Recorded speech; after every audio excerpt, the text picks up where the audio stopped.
はい、皆さんおはこんばんにちは、さとけんです。今回は原神のアルベドの髪型を作っていきます。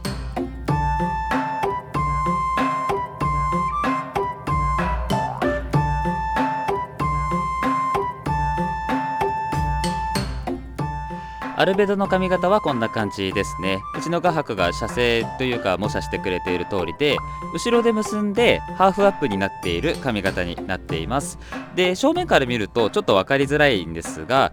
この部分は横の髪を三つ編みにして後ろで結んでいるようなハーフアップになっています。で、おそらく編み込みではなくってただ三つ編みしているだけのようなので、そのあたり違いも含めて後ほど説明していきたいと思います。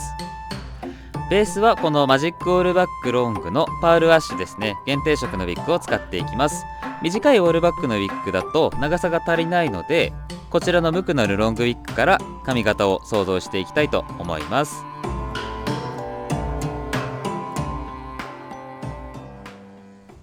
髪の長さは肩につくくらいですね。これ首の長さによっても前後してくるかと思います。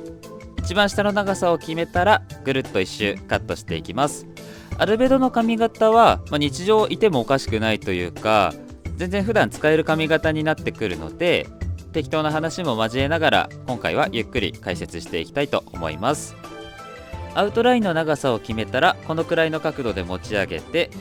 レイヤーですね、段を入れてカットしていきます。全く段を入れないよりもやっぱり少し段を入れてあげた方が、こんな感じで毛先が丸くまとまりやすくなってきます。後ろに行くにつれてだんだん手の持つ角度を下げて、やや低めに段を入れていきます。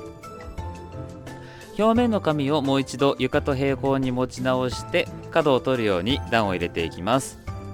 なんか今日ちょっと鼻声っぽいんですよね。多分エアコン直撃だったからかな。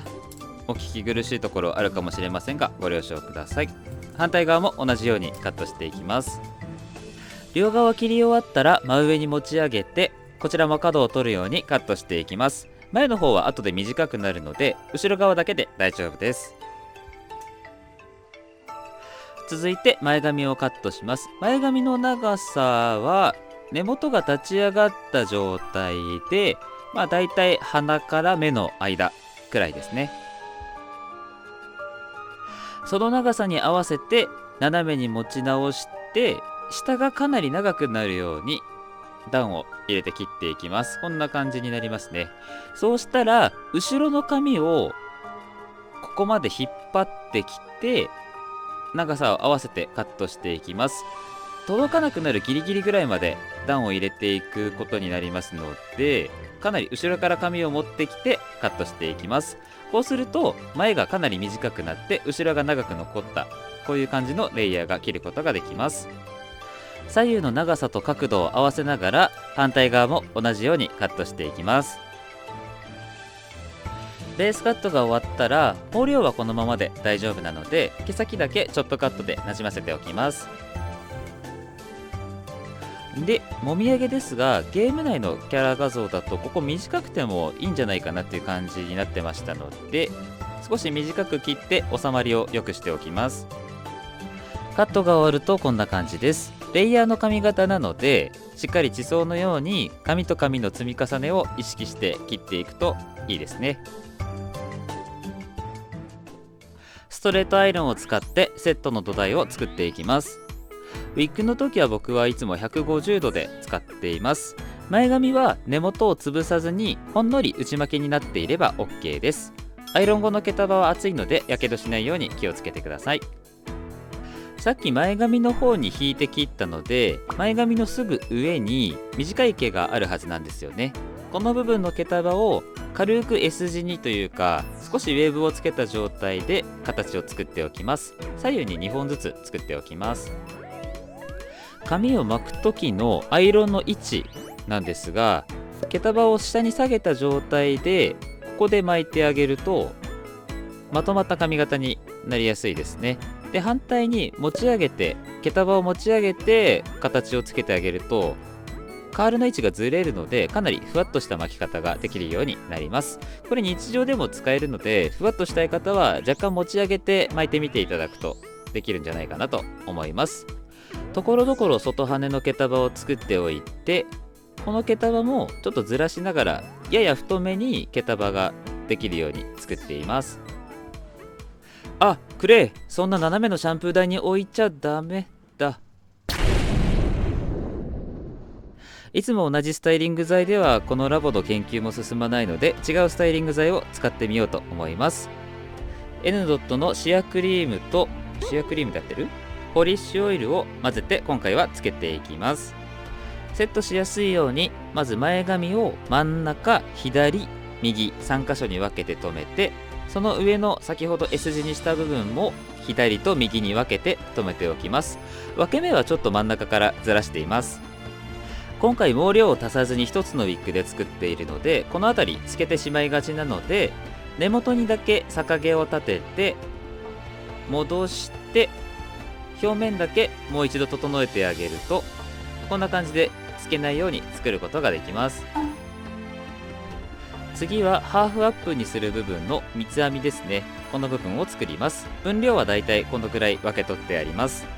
あまり毛量がないと作りづらいのでちょっと多めがいいですね。この部分の毛束を3つに分けて、表編みなので毛束を上に重ねていきます。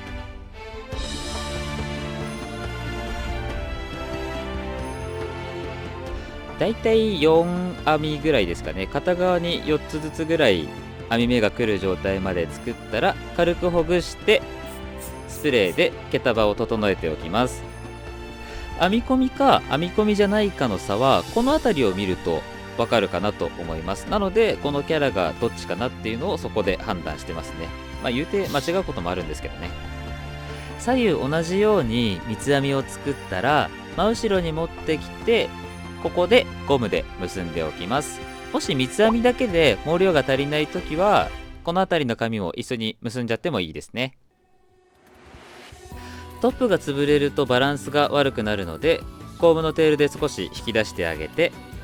ハーフアップの毛先はアイロンで巻いておきます。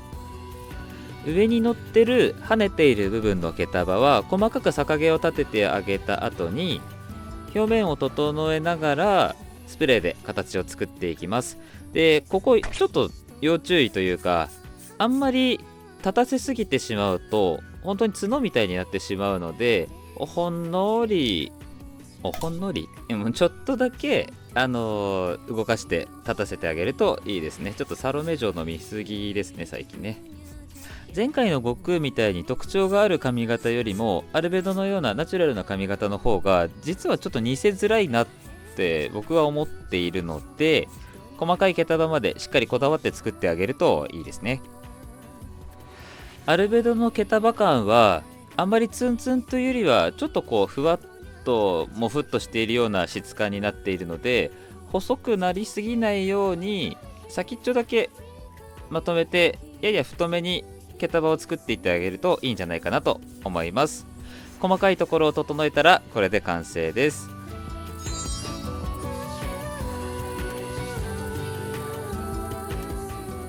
はい、これが研究の成果のアルベドの髪型です。地毛でもチャレンジできる形なので、ぜひやってみてください。ご視聴ありがとうございました。よかったらチャンネル登録してまた見に来てください。それでは。